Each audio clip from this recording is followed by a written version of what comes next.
Stand by. We're having technical difficulties. Not really. We're good. But hey, guys, welcome to a special episode of the First Focal Plane podcast. This is technically episode 67, but it's our annual Remembrance Day episode. And we have a very special guest this week, Ryan Kristy, who's a current member. We'll get into that in a little bit. But first off, we're going to play a different intro for you guys, and we'll come back. Thanks.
Okay, we're back. We're back, but Ryan's not. Ryan. Can you guys hear me? We can hear you. Yeah. Okay, I'm trying something. Okay. Well, while Ryan's trying that, why don't we talk a little bit about some of our veteran-owned sponsors here, Kurt? You bet. Bolt Action Coffee is a Canadian veteran-owned and operated business. The Bolt Action Coffee team is passionate about long-range precision shooting and the pursuit of the world's best coffee.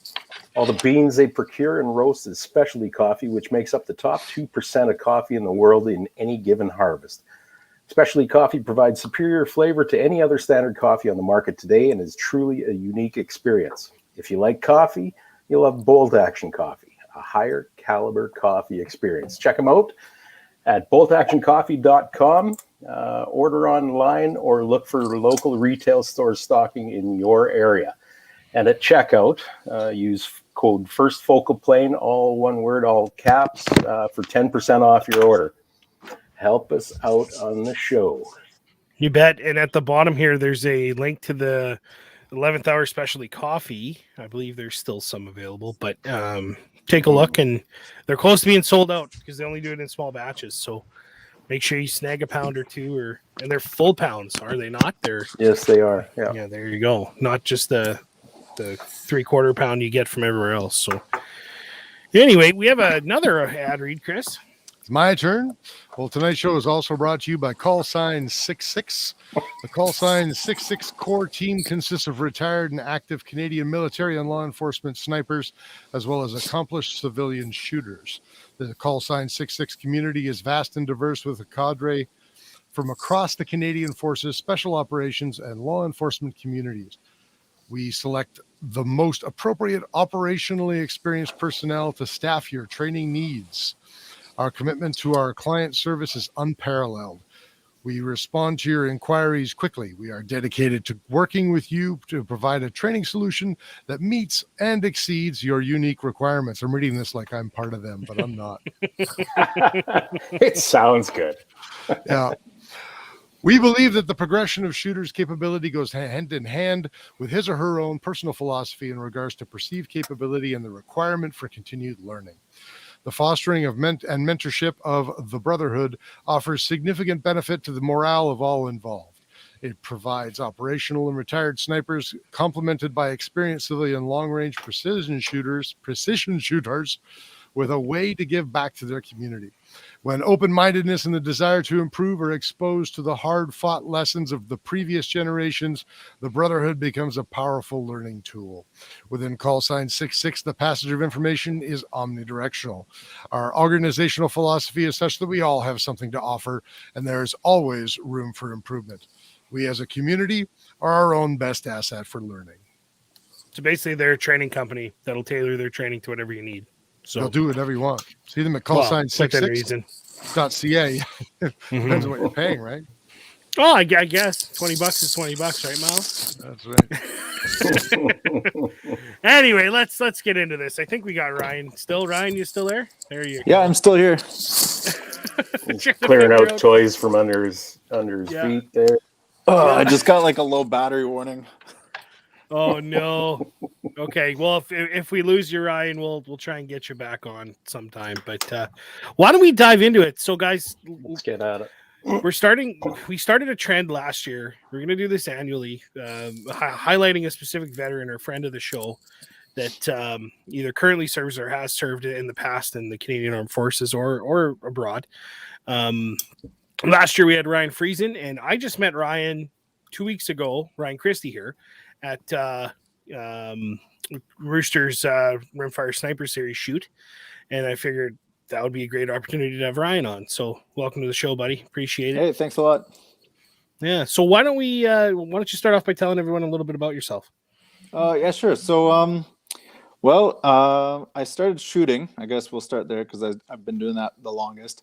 At around age 13, I got into actually biathlon. So it was a combination of cross-country skiing and shooting. Competed at the NORAMs, national championships and stuff like that up until college.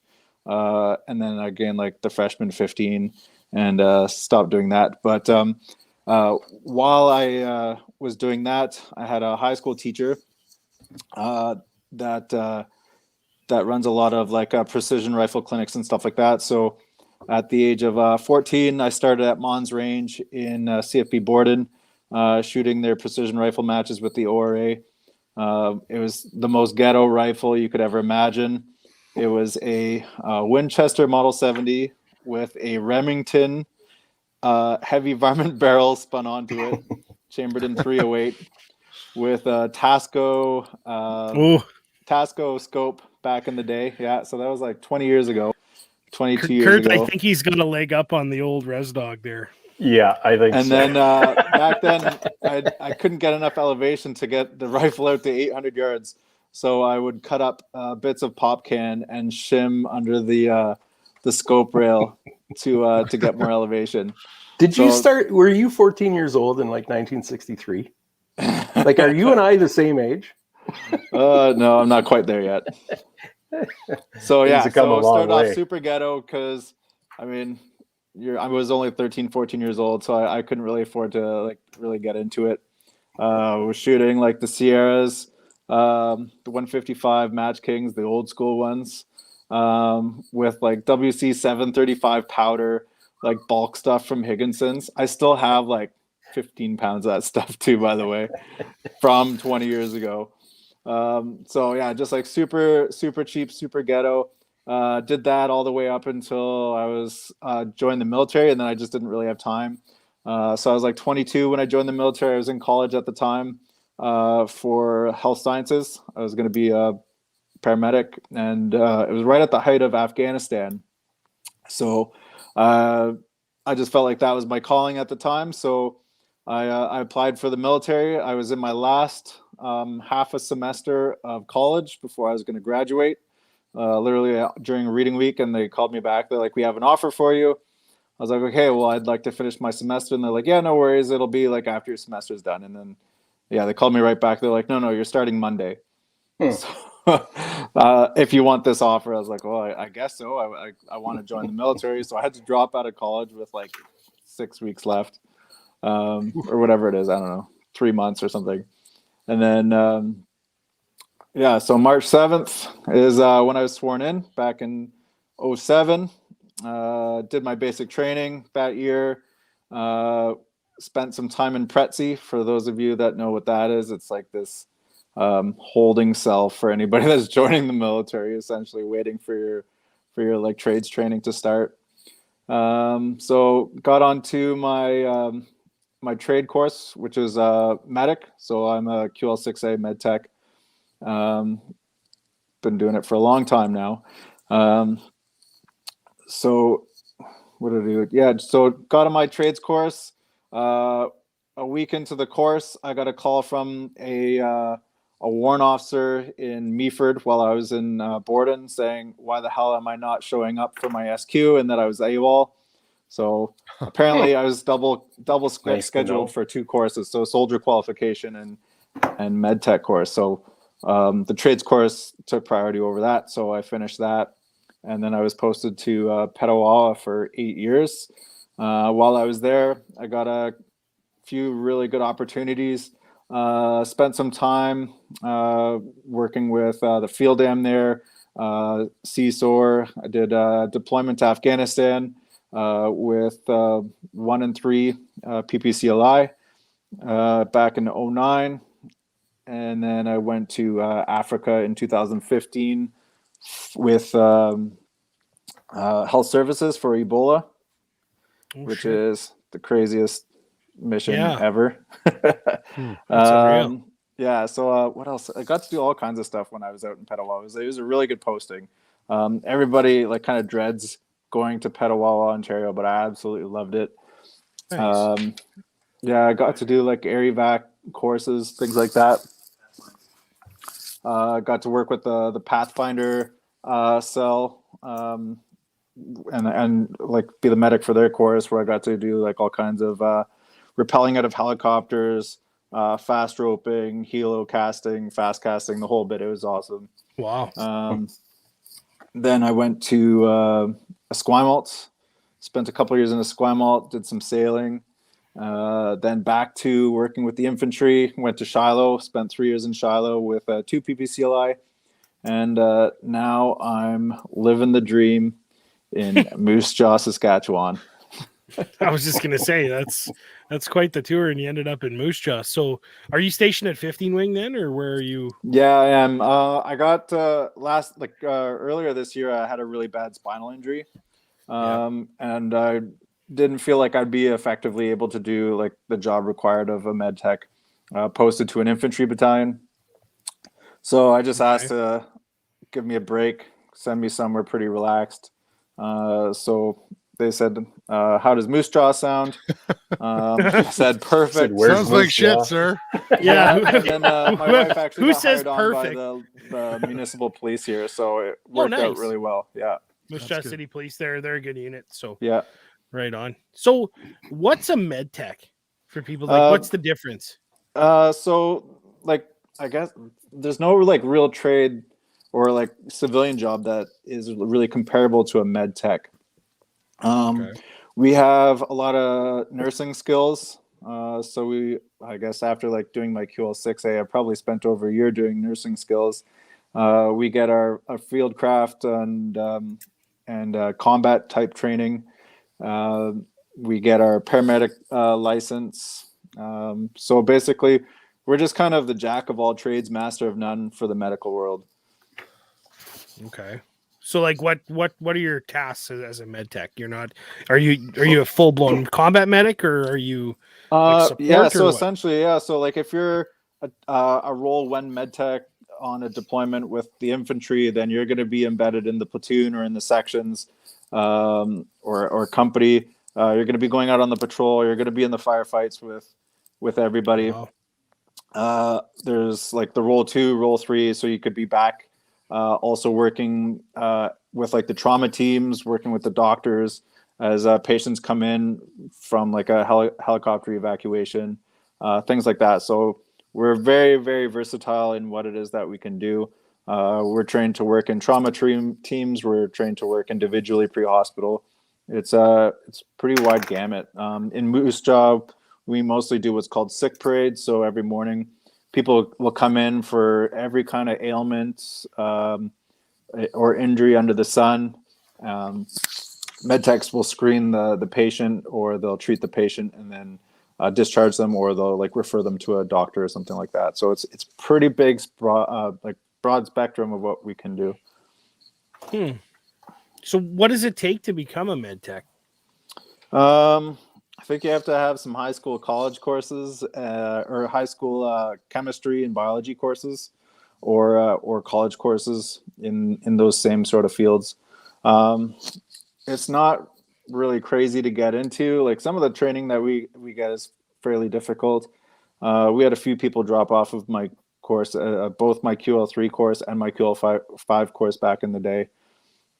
So I mean, it's not the easiest thing in the world. You definitely have to have like a decent head on your shoulders, especially if you want to like progress in the career.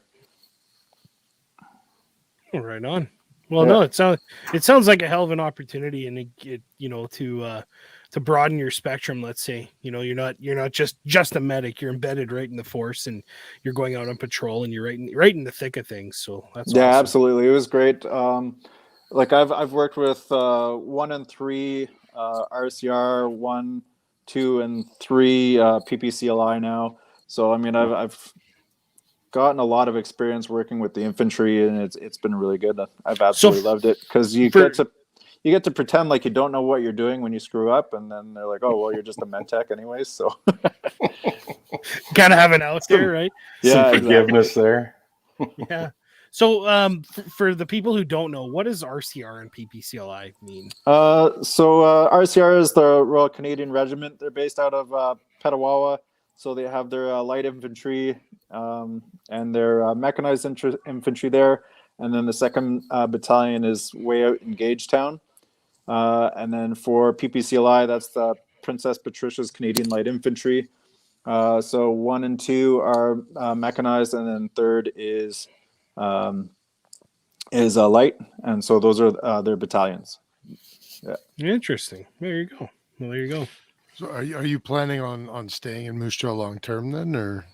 Yeah, absolutely. Especially with my wife's new career. So I think that's I don't know. This will either be my last posting, or I may get like medical discharge with my spinal injury. We're not really sure yet what will happen with me. Yeah. Well, Moose Jaw is a great place to raise a family, man. It's a great center, and you got a lot going on there. A lot of industry there, and it's an agriculture driven town. So it's, you're and right I have a 1,400-yard range in my backyard, so I really can't complain. That's How did we not I really know don't this want before to now? leave it. Yeah. I'm sure Chris and Jeff from Predator World Hunting are like, what? 1,400? Right. So Ryan, you and I have known each other for almost 2 weeks now. Yeah. Why have I not received an invite? I'm a little bit disappointed how this relationship has started off. I said, come shooting this weekend, and you said you couldn't make it. Oh yeah, right. That work thing. Shit. Well, that's right. It's my fault. Damn it. Right on. So can you talk a little bit more about why you loved CFB Petawawa and your deployment there? Your posting there. Oh, there you go. Hold on 1 second. I'm My not the daughter only just one who came gets in and joined us. interrupted. Hi. Yes. Dad.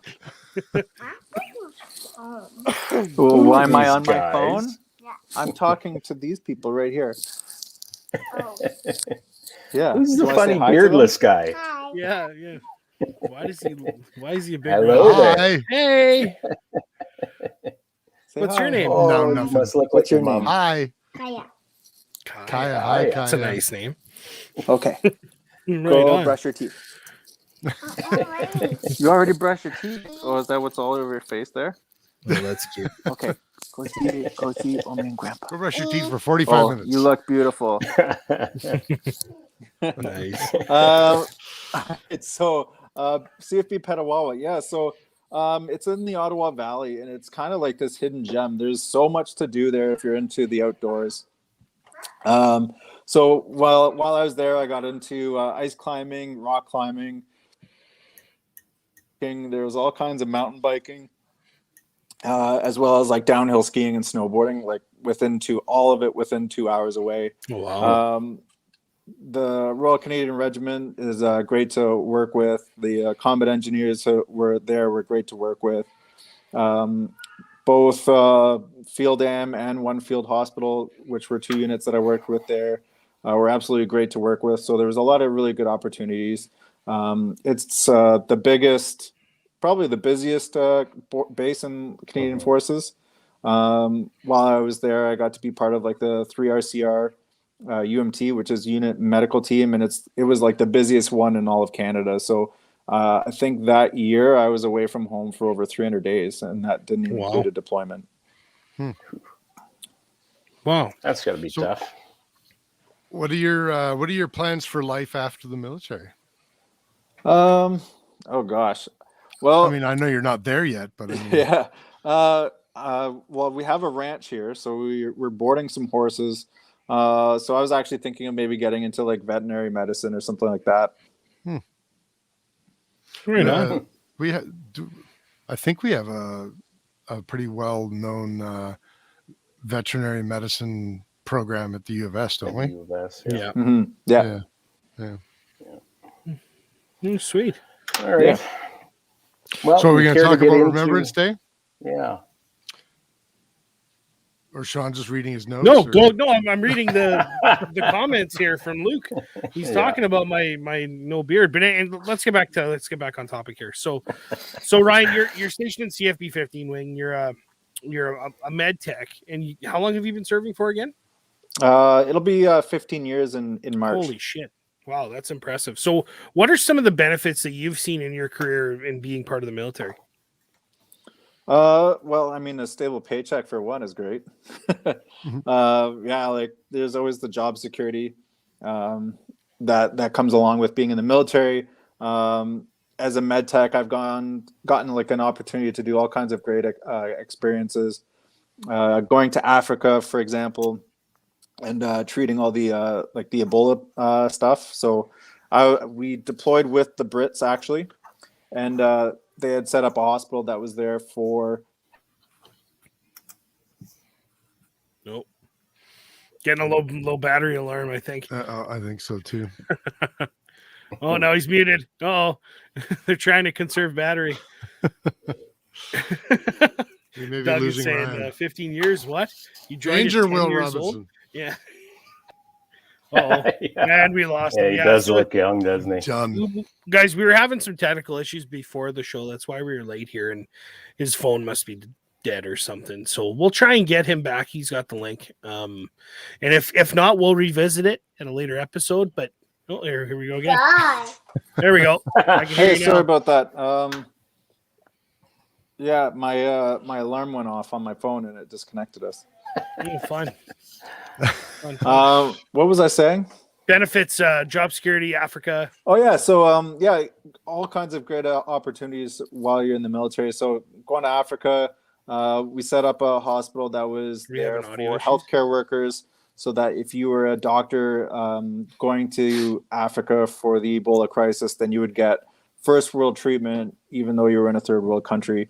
So we had a few people come into our hospital there with Ebola and different illnesses and stuff like that, and it was pretty good to be able to help out that country because we've had a rough go. Well, what is that like Ebola? Like, I mean, that's a pretty, you know, there's a lot attached to that word, you know?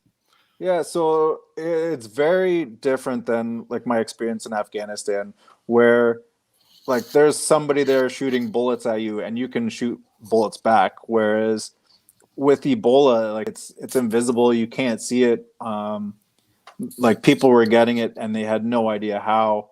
Like, really? Yeah, like there was a nurse that acquired Ebola, and they weren't. She was on the rota before me, and I don't even know if they figured out how she got it. Maybe during her decon, but like there was like a 20-minute decontamination process for when you're exiting the red zone there. So it was just a very different experience. It was rewarding. It was difficult, like when a patient would pass away, but like just being there for that country felt really good. And it was just very different mission. It was medical driven versus combat driven, like Afghanistan. So it was pretty neat. I suppose we often think about being in the military, being a soldier, just as what you said, people throwing bullets back and forth at each other. But I suppose the Canadian military is pretty well known for other things, peacekeeping and peacetime operations and stuff like that. Is that unique to Canada, or is that do we tend to do more of that, or do we just tend to get more attention for that on the world stage? I honestly, I don't know. Like, I know the U.S. does all kinds of humanitarian stuff that isn't really that well known. Like, they have Navy ships that are just hospitals that travel around the globe. Really? The Brits, for example, were the ones that were leading that deployment with in Sierra Leone. So, I mean, there's a lot of NATO countries and UN countries that are definitely there to like help out other countries when in need. Like, Canada has what's called the DART team, the Disaster Assistance Response Team, and their sole job is to go for 30 days to different countries that have had like disasters and stuff like that to help treat patients, help get the country restabilized. So what was it like in terms of contrast? So you said you were deployed to Sierra Leone. That's a pretty well-known war-torn country. Yeah. Uh, I Can you talk about some of your experience there besides the Ebola? Yeah, was just wondering what that environment it was very was like. unique. Like, you'd be the military base that we stayed on there didn't really have fences like a typical military base. So while we'd be doing like working out and stuff like that, I'd sometimes go for a run along some of the roads, and you'd end up pretty well in the jungle. And like along the side of the road, you'd see like rusted out AK-47s just on the shoulder of the road. There was some very interesting things that I learned about the country. For example, and I don't know if this is true or not, but from what I saw, it would be. So apparently, if somebody is in a car crash there, and the people that pass away or the wreck ends up on your property, you're responsible for both of those. So like disposing of the vehicle, like taking it to a scrapyard, as well as like paying for the services for the deceased. Whereas if it ends up on the highway, the government is responsible. And we would be taking a bus from where we stayed on the military base to the Ebola treatment center. It was about a 20-minute bus ride. And you'd literally see people dragging bodies out onto the roads and pushing wrecked cars out onto the roads, because they don't really have the same sort of property standards of like Infrastructure. Infrastructure, and even just rules of the road, I guess you could say, that we have here in Canada. So it's kind of a little bit more Wild West. Yeah. I mean, like Blood Diamond, where they say like this is Africa, is pretty true for a while I was there. I can't even comprehend what that would be like, seeing people dragging bodies out. Hey, buddy. Hey, yeah, that's my son, Arrow. You can't hear them, but I can hear them with this thing in my ear. They said hi to you.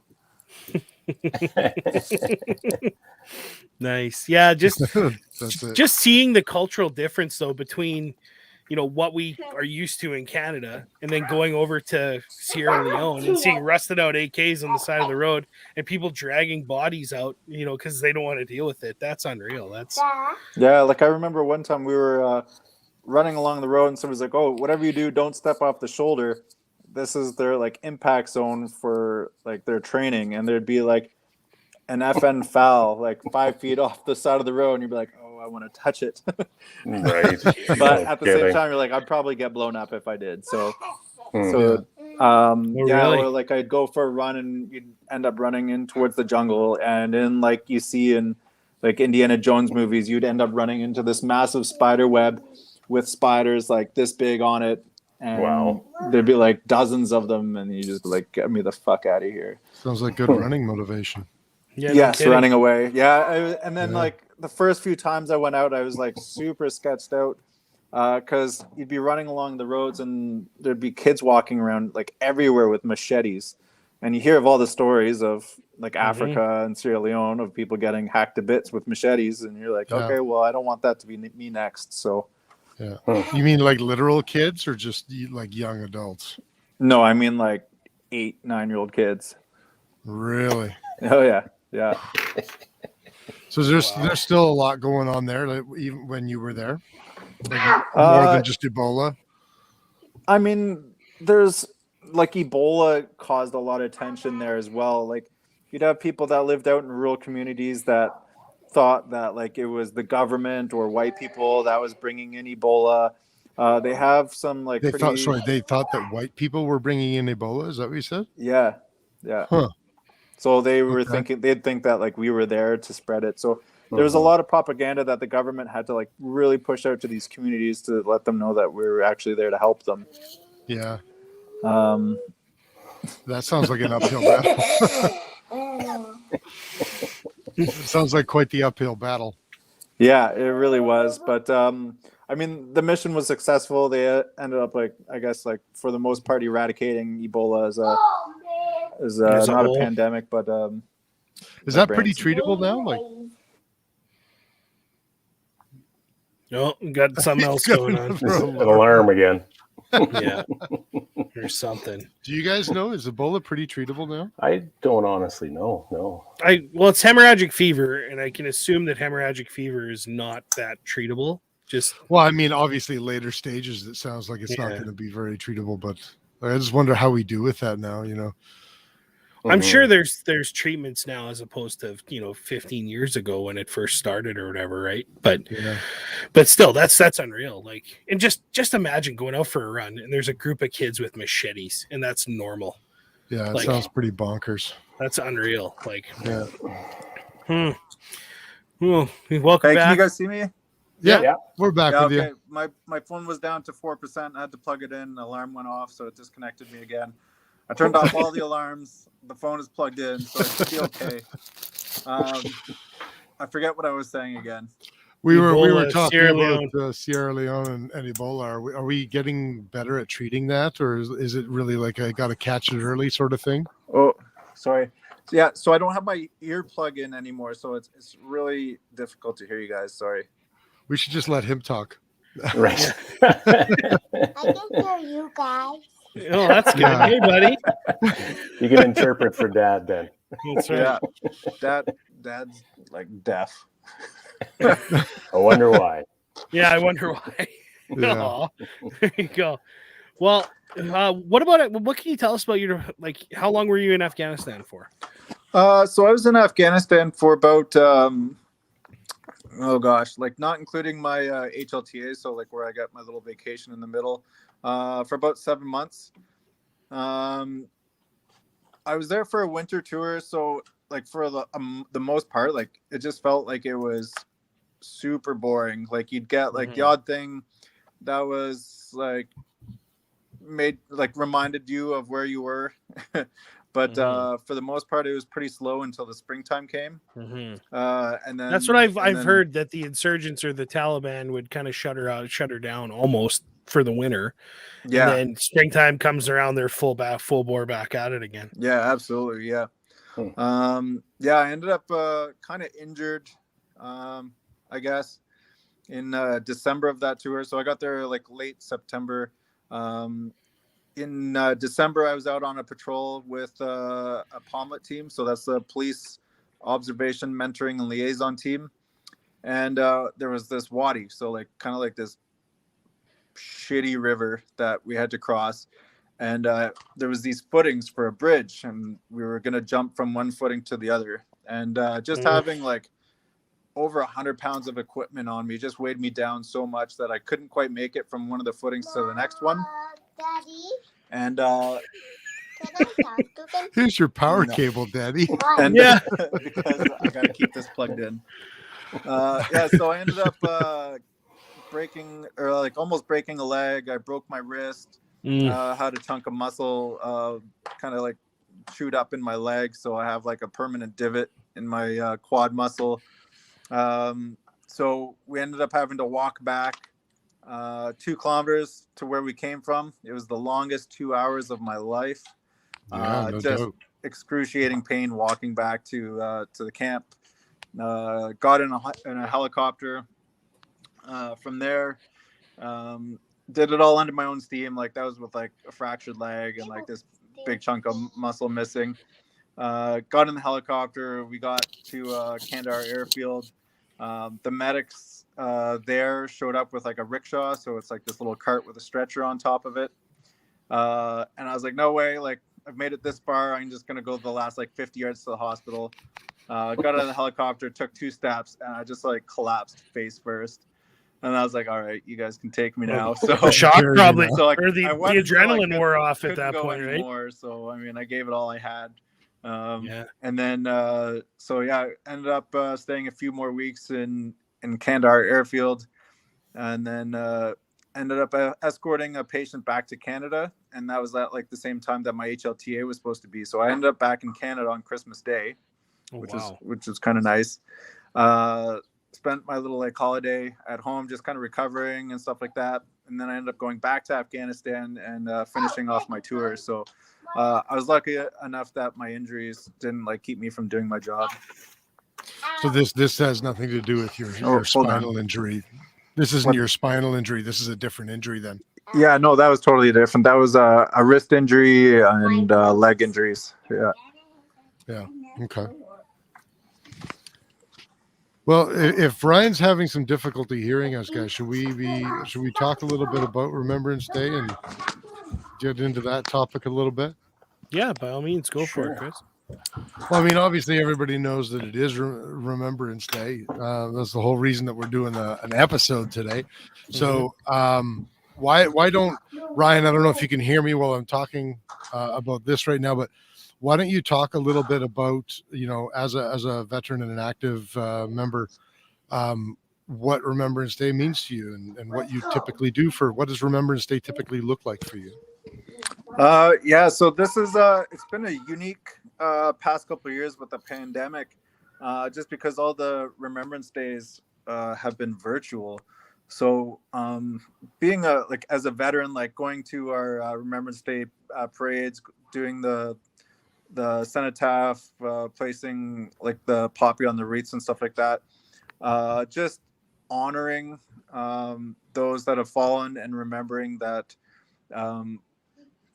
like that this is all about like peace. Really, it's not about glorification of war. Personally, like just it's a big thing. Just remembering people that I deployed with in Afghanistan specifically that passed away, that didn't survive. I had some pretty close friends, kids, guys that I grew up with, like way before the military actually died, like in my last couple of weeks in Afghanistan. Then I had a couple friends that died like shortly after I got home. They were on the next roto, so I got home and then they passed away. So one of them, Crystal Giesbrecht, I was part of like her funeral procession. Like I was able to carry her beret and present it to her parents. So I mean, like you just do a lot of like for me personally, like a lot of reflection on my friends that have passed away, that basically like did this for, like gave everything that they had for in the name of peace, really. Like so yeah, that's kind of it for me. Interesting. So what do you have anything to say to the people who say, it's a glorification of war, and like, do you have anything you'd like to say to them? It's a tough one. It absolutely is not about glorification of war. Like the whole purpose of like Remembrance Day, or which was originally Armistice Day, was like the end of the war of all wars. You know what I mean? So the end of like World War One, and just reflection of like of all those that had fallen and what they did for the name of freedom, right? And like basically like fought so that we wouldn't have to fight again. And and that's basically what it is as Remembrance Day to me. I mean, I'm sure it's different to other people. So well, yeah, everyone has a different perspective for sure, but it's good to hear from somebody who's currently active, and to hear their perspective, right? So it seems to me like, the type of person that talks about Remembrance Day as remembering and glorifying war, and Sorry, and that's okay. Hold on. You're gonna have to Glorifying just give me war and 1 second. I'm so sorry. that's You're okay, good. Ryan. So anyway, what I was saying is, it seems like the type of person that that looks at Remembrance Day as glorifying war and don't yeah, I won't go there, but the glorifying war idea. It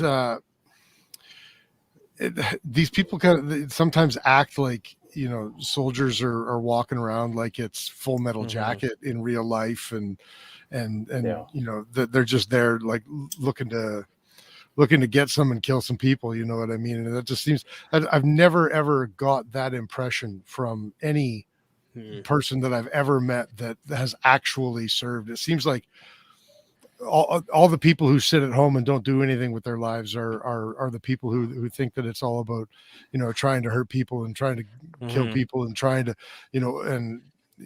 governments and their interests and all this sort of stuff. You never get that sense from people who have actually been there and people who have actually done that. Well, and the you're problem doing is that exact same thing, Ryan. You're saying that it's like it's not about war; it's about trying to create peace. Yeah, absolutely. Like nobody that I've ever worked with has thought it, like, has mentioned or said anything about like the glorification of war, especially on Remembrance Day. Like, I guess, like, to like the guys that I work with now, they consider me OG. Like the corporals and privates that I work with, they keep calling me OG. But like even them, they've never deployed, they've never like been to war or anything like that, and even to them, like, it's not about glorification. I mean, when I was at the infantry battalion, you get like the odd guy that was like a little bit off compared to the others, but also again, like, people that hadn't deployed before. That's anywhere you go, though. It's there's always going to be, and that's why the recruiting process partially exists, is to weed out the people who want to legally go and potentially kill somebody, right? And that's there's always going to be one that slips through the cracks, and that happens in policing as well, and it happens in security as well. So anyway, I just wanted to add that point. Well, it sounds like, Ryan, that you're saying that even the people who do want to just go and fuck some people up, those are the people who haven't deployed also. And I imagine that probably changes for those people if they do deploy. Yeah, like Afghanistan definitely changes people. I can see to myself that I'm not the same person that I was before going, for sure. Yeah. So what can on guy? Oh, hold on. I got a toddler that's talking over you guys. What was that? Sorry? You're good, man. What'd you say, Kurt? Repeat what you said. I was just saying, I imagine that has an effect on a guy. I know it has. I know a lot of guys that went, and it's just it's a life-changing experience from everything that I've been told anyway. Yeah. And it's war. War's a touchy subject, and that's why I wanted to have this show every year to highlight certain aspects of it. And Ryan, you're giving a very unique perspective, which is awesome. And what can the average civvy do, or civilian do, to help support the veteran community and support current active CAF members? I don't know. Buy some bolt action coffee, I suppose. Hell yeah. Hell Great yeah. answer. Great answer. Yeah, I don't know. I don't really know. Like, I don't really expect anything from like non-military people. Like, I don't know. Like, even when people say like, thank you for your service, I don't even really know what to say half the time. That sounds like it would be an awkward thing. Like, I try to put myself in those shoes, and I think that if I were in those shoes, it would just be like, what do I say to that? Like, is it the same for you? Yeah, absolutely. Like, it's like, I don't know. I'm sure some people have something witty to say, but I don't know. Like, we joke around at like battalion and stuff like that, and be like, hey, like, do you have a cigarette for an Afghan war vet, or things like that? But like, I don't know. It's totally different when it's like military guys versus like a civilian thanking you for your service. Yeah, I could have, like, I've been at the airport where there's a military in their fatigues going to, or their BDUs going to wherever they're going to be deployed or whatever, or going to their station, and people will stand up and clap when they get off the plane and stuff. And it's like, that's cool, but I try and put myself into their shoes and be like, that would be awkward as fuck. That would be so awkward. Yeah. Like just all like 100 people at a terminal, like, yeah, you're awesome. And it's like, I'm just going to do my job, guys. Like, yeah. And like, I mean, I just be polite and I just say thank you. But I mean, I don't know. I guess that's all that they're like, I don't know. Yeah. It's just awkward. I just be polite and courteous really. But like, I suppose on the other end of that spectrum, like we're not doing it to be thanked or applauded. Absolutely not. Like, no. Well, that's what makes that's what sets you apart from the rest of the citizens in the country or the continent or whatever you want to say. Like, you just go and do this, and this is what a lot of people are losing perspective of. They don't understand that. And they some people will villainize the Canadian forces, right? And they just lose perspective of the fact that you're just going to do your job. You feel this is a calling for you or whatever, and you just go and do it. You don't need any thanks and all that kind of stuff. But people are really out of touch, I think, in a lot of different ways. Like this past winter, we had a bunch of guys from Shiloh that went up north to the reserves for the COVID-19 because they were pretty decimated. Like, they had all their healthcare system had like basically collapsed. So we had sent up a lot of infantry guys and a whole lot of medics up to the reserves in northern Manitoba. And like, I didn't deploy. I only got to do like rear party, but from the month of December, I literally worked every single day from December 2nd right through till January 5th. And I didn't even never even gave it a second thought. Yeah. Like, you're there to do because I knew job. that like my work was supporting those people up north, and it was supporting the guys that were deployed because I wasn't able to deploy with them. Mm-hmm. If you think about it, being a soldier, especially in the capacity that you've been a soldier, I'm assuming for most of your career, it sounds like it's the opposite of like the gung ho guy who just wants to go fuck shit up. I mean, it's a very altruistic kind of an endeavor. Hey, like it's literally to serve other people, to help other people, to try and make the world a little bit better. Right. Sorry, one second. My daughter's right here again. Yes, Kaya, what can I do for you? You have a boo-boo in your hand? Oh, what's in there? I just want to show you my boo-boo. Yeah, Dad, you're a med tech. Come Dad, break out the kit. Yeah. Hold on, she's got a little splinter. I gotta go save a leg. Oh, that's okay. But Let me see. man, Chris, to your earlier comment, I was just thinking, people that run their mouths and all that kind of stuff. It just popped into my head. Those people have never thought one day about, do I have to go out with my machete when I'm a kid? Yeah, exactly. At 8 or 9 years old, right? Right. They've never been put in a position of hardship. And they're casting judgment against other people. The crazy thing is, you don't have to go to Sierra Leone to see. No, I'm just gonna put Ryan on mute. You don't have to go to Sierra Leone to see stuff like that. I mean, you see, I was just in Brazil, and on the streets of Rio, you're not seeing people walking around with machetes or anything like that. But what you are seeing is like little gangs of 12 and 13-year-old kids it's a looking for survival marks. thing. Yeah.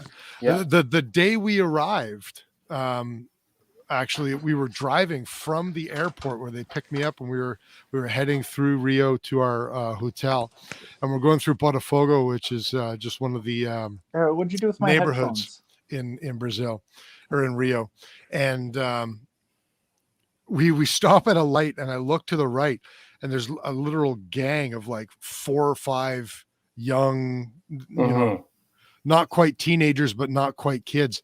And a guy come out of a building that was next to it, and he's kind of like, you could tell like he had a a bum leg, so he's kind of limping.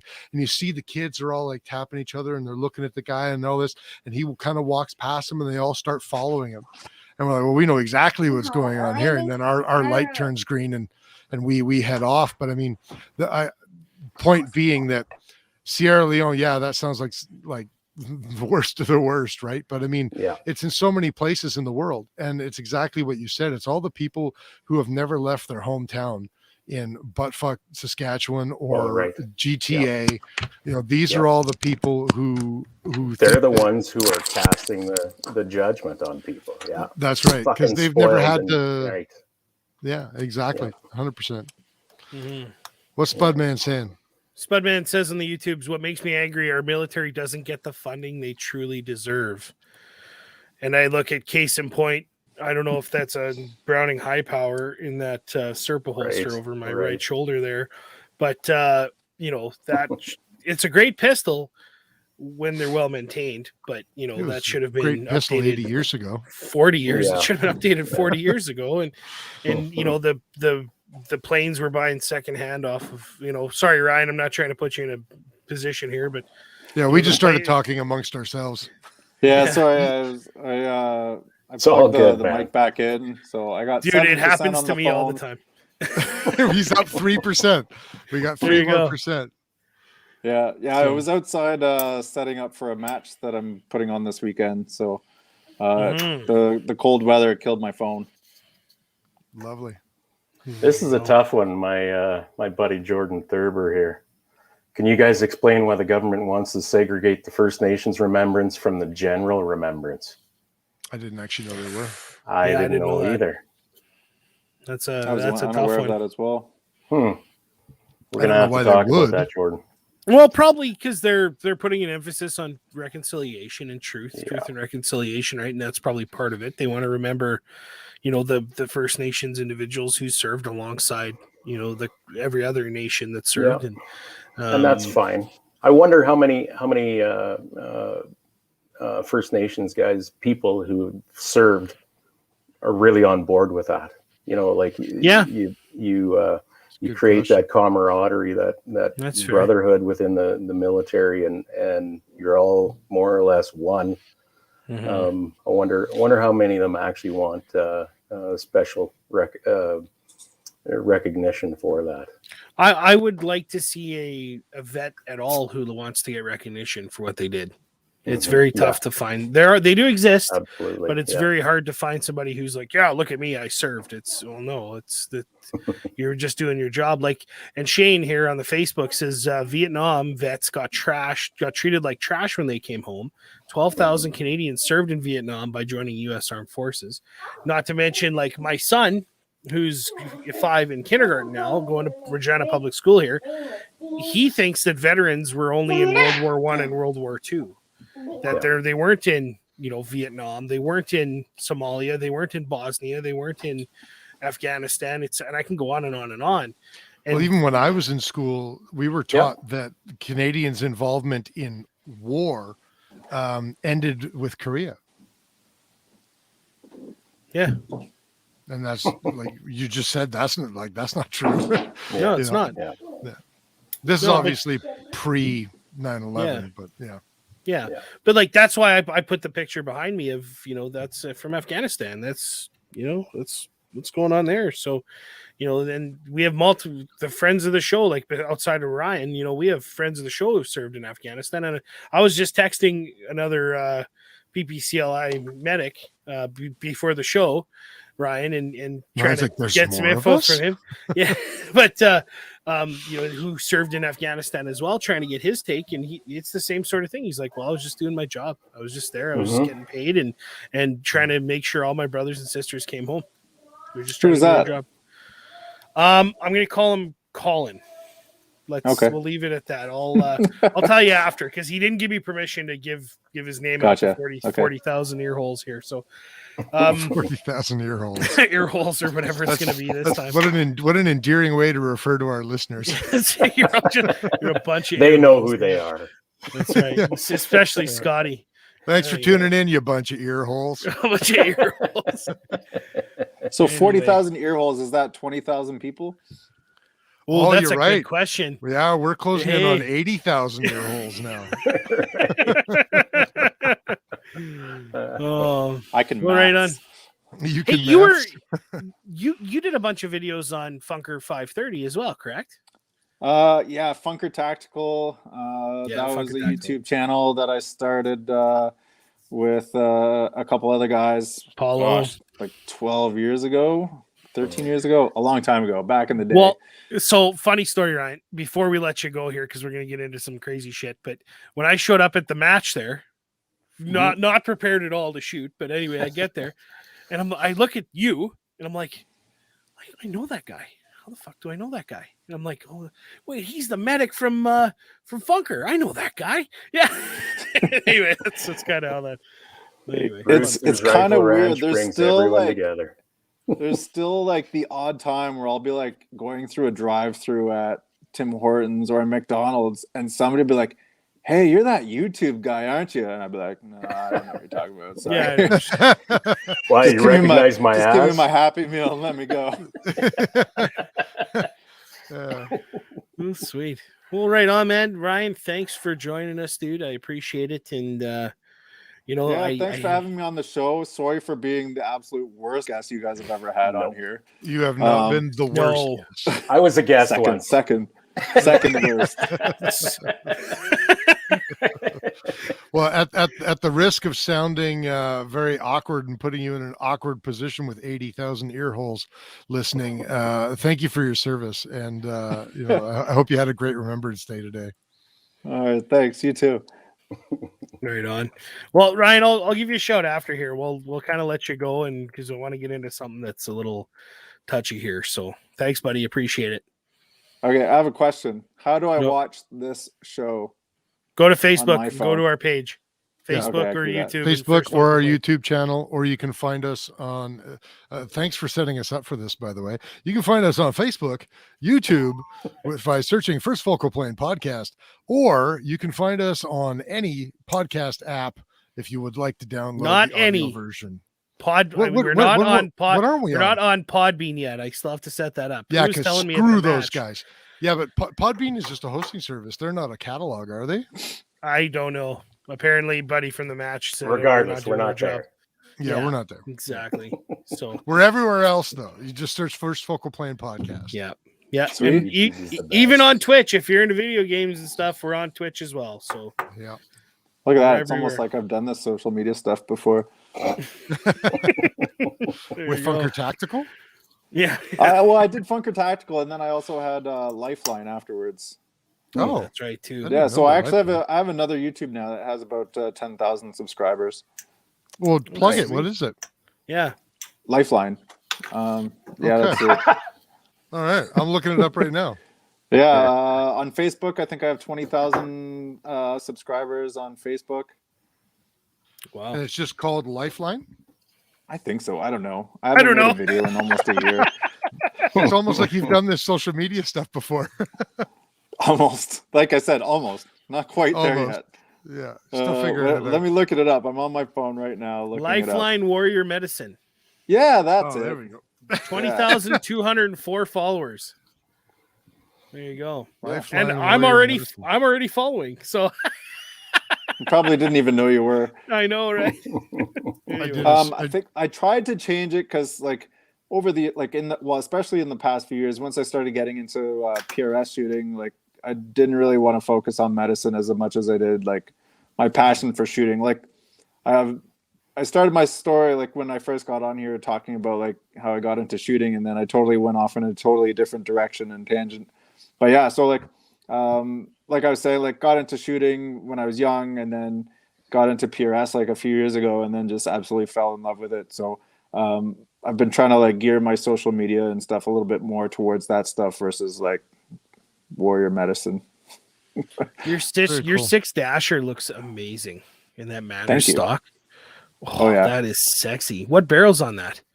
That's is it a spiral fluted one? Yeah, spiral. That one was a Bartline. That's a Area 419 barrel. Yeah. Yeah. Currently that one's on the shelf now. I have a proof heavy palm on there right now, and it's absolutely the most accurate gun I've ever shot. Interesting. Well, sweet. Like well, I right could be facing this way, and the target will be that way, and I'll still hit the target. It's that good.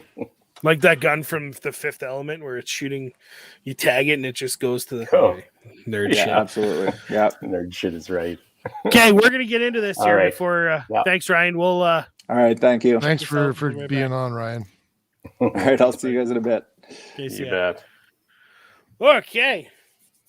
That First guy's time awesome. ever we're kicking our guest off to talk about. Right. Well, we can't. He cannot be a No, part of this we'd be because putting him in an awkward position, Yeah. and it wouldn't be So- right. Yeah. guys, I updated the banner at the bottom.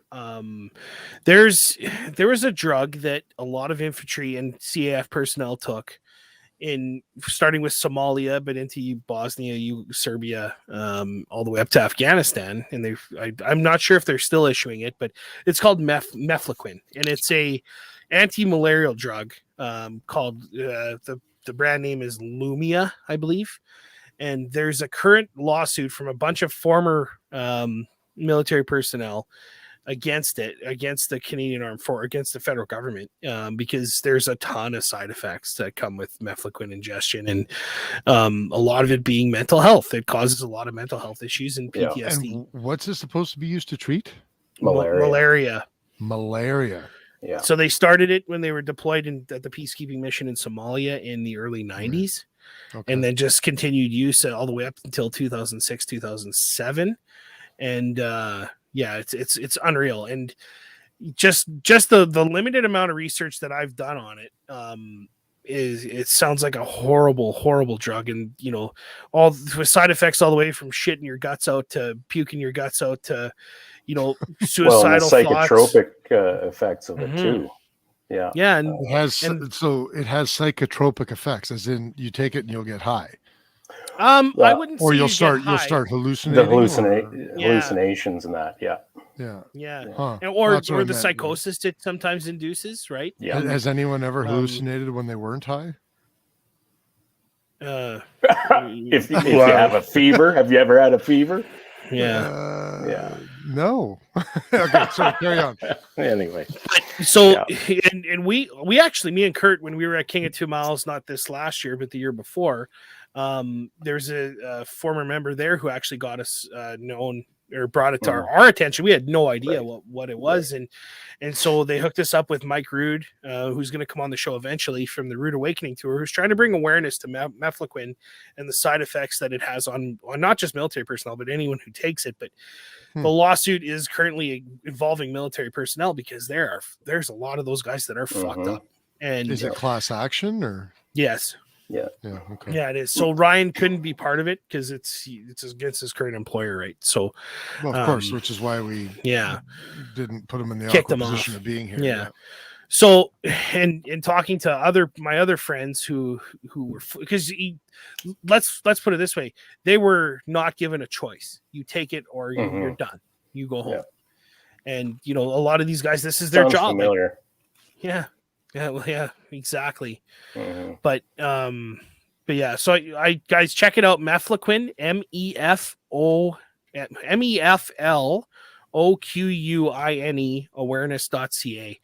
And you can donate to there as well. I threw him a tenner today just because just anything will help and help these guys get back on their feet and get back into society. And because we the last thing we need to see is these guys who have guys and gals who have potentially given up everything for us. Yeah. And now because of a pill they had to take, they're suffering every day. And the one person that I know, and it may be the same for you, Sean, that was exposed to that. The effects were obvious, at least what they were telling us, and you could see it. It's absolutely. It's a real fucking deal, man.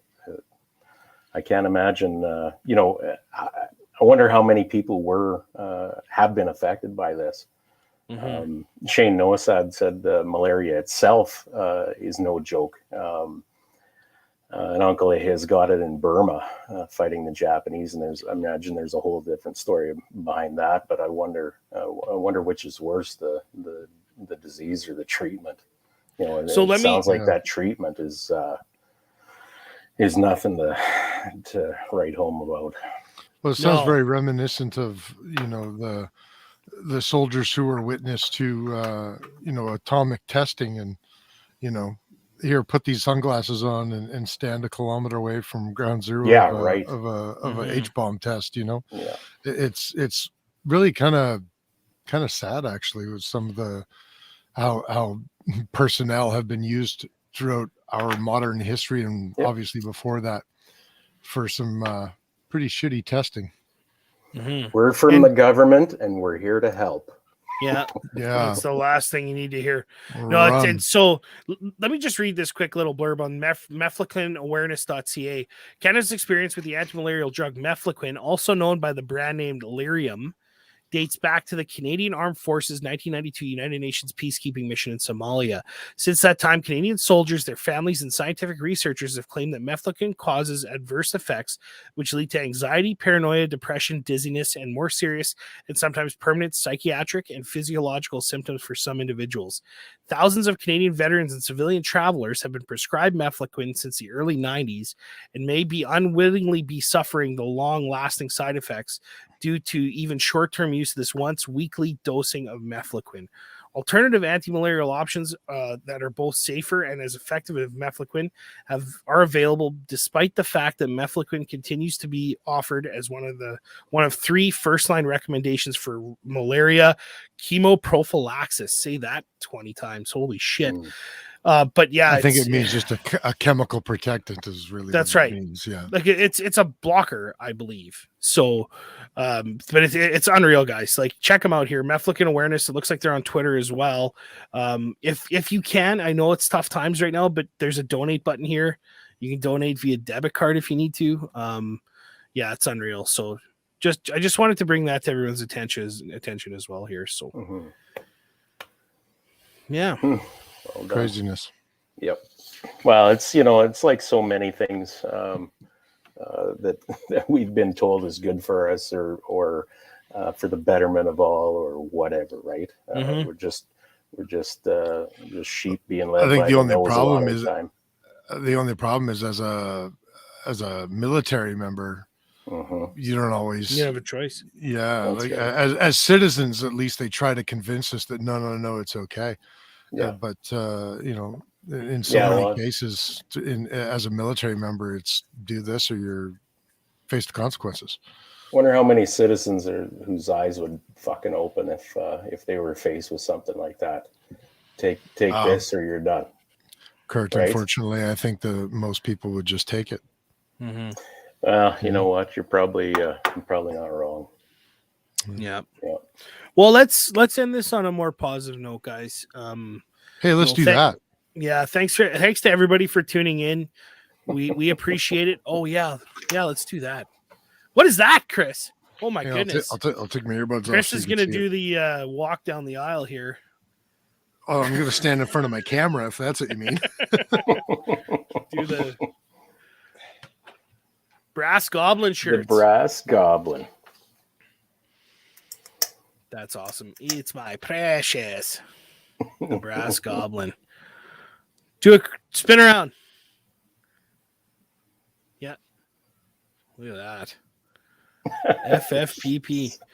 You can own this shirt, believe it or not. No, well, maybe not that exact shirt, unless Chris, we have some funky listeners. If he signs it. Yeah. This shirt sells for more. Yeah, this shirt sells for $150, but it will come with a Sharpie marker of my signature. Does it come in a frame, a glass case? Yeah, exactly. We're having a little bit of a thing getting them up on our website, but they will be available very soon for people to exchange currency for Brass Goblin shirts, as people were wanting. Doug, if you want to ask a question, you better type it out, buddy. Yeah, we're wrapping up here. Hurry up, Dougie. Anyway, but no, those will be for sale. We're still trying to hammer down shipping on what we're going to do there and how we're going to facilitate that on the website. We will also have regular First Focal Plane T-shirts available when the Brass Goblin goes up. Yeah. The standard black first focal plane shirt will go up as well. Yep, and stickers as well. Twisted Rooster stickers, M14 Yeah. medic stickers. We're getting all technological here. We're gonna have the first focal plane army wearing all the stuff and sticking all the things. Yes. Mm-hmm. And Sean's mobile. He's able to travel to give handies in the Walmart parking lot. Trying to raise some money to get some matches next year. That's right. Yeah.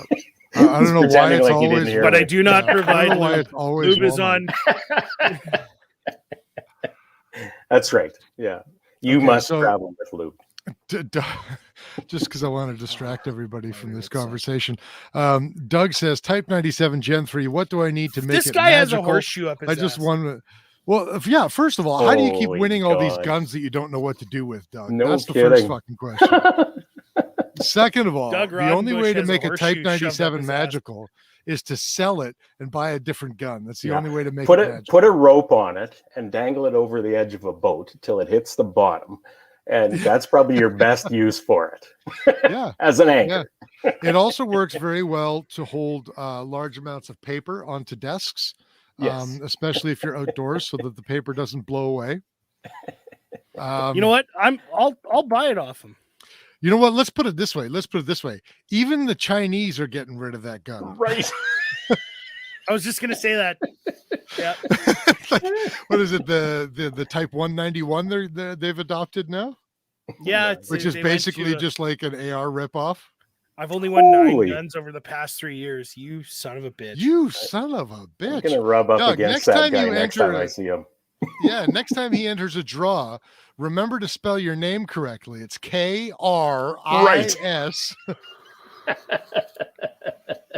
Wow. Anyway. I won a hockey stick one time at a tournament, and that's about the extent of my winnings. Oh, Doug, I got a deal for you. I'm gonna talk. Yeah. I'm gonna talk to him after. Boy.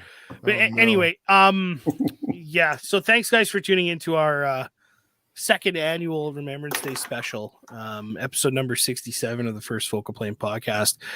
Without our sponsors, we would not have a show to do this with. So again, we're gonna keep tickling their butts here. Shane and Steve at EM Precision, Miles, Carey, Cappy at call sign 66, Duncan and Rob at Bolt Action Coffee, Doug and Niza at March Scopes Canada. I'm disappearing. Oh, what the hell? March Oh, Scopes Canada. And Warren at Scoutfed. So I just got my fucking finger caught in the bipod. The first time you handled a gun, hey? Yeah, first time ever. look at that thing. That is hot. That's so sexy. This is the best truck gun in history right there. Well, in fairness, if you want it to be a good truck gun, you kind of got to take the bipod off. No. I'm not going to lie. This is Slide it down. This bipod is heavy, man. Like when you got the bipod on there, this feels like a pretty heavy gun. You take the bipod off, and it's beautiful, beautiful. What scope is that? Is that a Riton? Or is No, that this is a primary arms. Well, it's 2.5 a to primary. 10. That's right. This is the 10th time, Curtin, you have told me this. I believe so. Yeah. Nice. But here, just so Does it have? Well, it doesn't have a manual of arms similar to an AR. That's okay. Ooh, yeah, no, this is a Howa 1500 in a JTAC chassis with a IBI. I believe this is what, a 16-inch barrel, IBI carbon fiber. Mhm. That's right. Mhm. Yeah. But I mean, without the bipod on there, I'm holding it with one hand. I mean, Where's the it's a center wonderful balance little point? gun. Like, is it pretty top heavy or is it? No, it's a little bit rear heavy actually. Really? But, number one, I put that's probably because I put this all the way back, and I think it's because of the chassis. I don't think it has anything, carbon fiber barrel and the aluminum chassis, so the weight's a little bit back, like it's. Yeah. Okay. Mhm. Yeah. But Interesting. but it doesn't matter because it's not that heavy. So like where the weight is centered isn't all that much of a concern. It's it's a beautiful little rifle though. Chambered What's in 223. what's the twist on that barrel again? This is a 1 in 7, I believe. Yep. Okay. Wasn't it? Yeah. Yeah. And we haven't mentioned, we should, because we've been talking about it, but we haven't mentioned, oh, no, that's the wrong side Other of the side. rifle. Let's do this side of the rifle. Who here. makes that? Who makes that? Well, it's none other than EM Precision Rifles. That's who makes that. In Leduc, Alberta. In Leduc, Alberta. The pride And of I the got dude. some, here, let me put this down so that I don't mix them. We're going to go test it with some big, heavy 223 slugs tomorrow. What weight are those? Yeah. That's the 80 grain Match Kings. Excellent. Nice. It'll be nice to see what they do for sure. Yeah, I don't think that they're going to break the 3,000 foot per second barrier. Luke, that says, is not yet a rifle gun. Raffle. It is a rifle gun. What did I say? I said a rifle gun. A rifle gun, but it's a raffle gun. Yeah. Raffle gun. You knew what I meant, damn it. Well, yeah, but you guys know We can talk to Shane. You know what's going to be a raffle gun, if you'll indulge me for one more moment. I don't think we have a choice, do we, Sean? Oh, and Sean's frozen. No peeking. Sean's just checked out altogether. I think it's the beard. His lack of beard. The internet doesn't like it. And he's muted. It's my lack because I was yelling at my screen, so I muted myself in case you guys couldn't hear me. Anyway, that's the raffle gun. And I can gauge. Hello, mama. Mm-hmm. God, that looks sexy. The problem with us Get the fuck doing off these my reviews lawn. before we giving these guns away is that I tend to thoroughly test firearms before I write a review on them.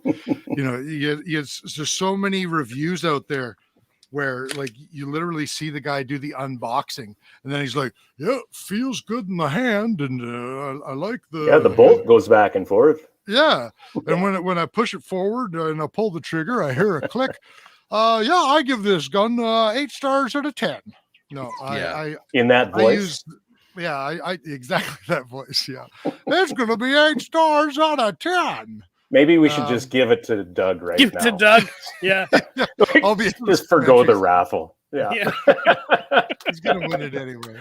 Mr. My entire arsenal has come from prizes, from raffles. Exactly. Yeah, Right so on. there's still a little bit more testing to do on this one, I suppose, is the short story before we write the review and then we give it away. But The long and the thick of things. yeah, Yep. it is a lot of fun so far. I like it. Nice. Well, right on. Let's talk more about Okay. it on our Saturday show with Ken Thiessen, right? That's Diggity. So, yeah. Ken on Saturday. So Yes. Ken Thiessen, for those of you still listening, Ken Thiessen from Vortex Optics now. He is coming on Saturday, this Saturday, into Looking your forward to ear it. holes and your eye holes. That'll be the 13th at 7 p.m. CST Saskatchewan. So Yes. I don't have any. Time. Yeah, okay. What? Are they still eye holes if they're filled with eyeballs? They're eye cavities. semantics. Yeah. It's probably time to log off now, huh? Probably time to shut her down. Thanks, Way to guys. kill it. See you Saturday.